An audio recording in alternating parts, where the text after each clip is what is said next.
សហរដ្ឋអាមេរិកបានចោទប្រកាន់រ៉ាអ៊ូលកាស្ត្រូអាយុ94ឆ្នាំដែលជាអតីតប្រធានាធិបតីគុយបានិងមនុស្ស5នាក់ផ្សេងទៀតពួកគេត្រូវបានចោទថាសមគំនិតសម្រាប់ពលរដ្ឋអាមេរិកបំផ្ទុះយន្តហោះនិងសម្លាប់មនុស្សឧបទ្ទវហេតុនេះកើតឡើងនៅឆ្នាំ1996នៅពេលយន្តហោះចម្បាំងគុយបាបាញ់ទម្លាក់យន្តហោះស៊ីវិល2គ្រឿងរបស់ក្រុម Brothers to the Rescue មកពីទីក្រុង Miami មនុស្ស4នាក់បានស្លាប់រួមមានពលរដ្ឋអាមេរិក3នាក់និងអ្នករស់នៅអាមេរិកម្នាក់រដ្ឋមន្ត្រីក្រសួងយុតិធធម៌អាមេរិកបានប្រកាសនៅទីក្រុង Miami ថាអាមេរិកមិនភ្លេចពលរដ្ឋរបស់ខ្លួនឡើយប្រធានាធិបតីគុយបាលោក Miguel Diaz-Canel និយាយថានេះគ្រាន់តែជាល្បិចនយោបាយប៉ុណ្ណោះគាត់ថាយន្តហោះទាំងនោះបានចូលដែនអាកាសគុយបាហើយត្រូវបាញ់ដើម្បីការពារខ្លួនប៉ុណ្ណោះប្រវត្តិខ្លីៗនៃឧបទ្ទហេតុឆ្នាំ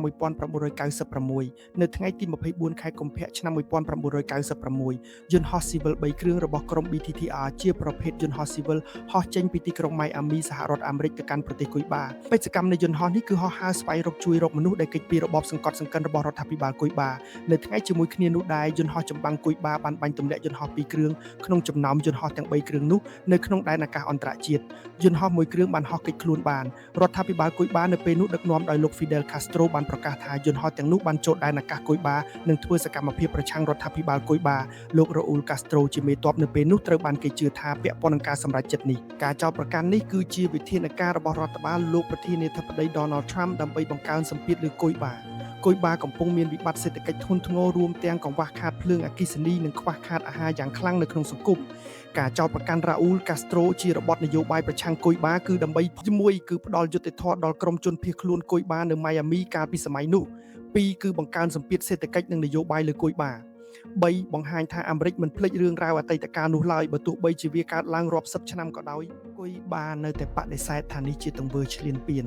តែបើសិនពិនិត្យមើលឲ្យជាក់ស្ដែងគេឃើញថាប្រជាជនគុយបានៅតែរងទុក្ខពីភាពក្រីក្រការរើសអើងនិងបញ្ហាសង្គមជាច្រើនចំពោះផលប៉ះពាល់វិញការចោទប្រកាន់នេះពិបាកនឹងអនុវត្តជាក់ស្ដែងព្រោះរ៉ាអ៊ូលកាស្ត្រូនៅគុយបាហើយមិនអាចនាំមកទទួលទោសនៅអាមេរិកបាននោះទេវាគ្រាន់តែជាឧបករណ៍នយោបាយរបស់អាមេរិកដើម្បីរក្សាសម្ពាធលើរដ្ឋាភិបាលគុយបាប៉ុណ្ណោះ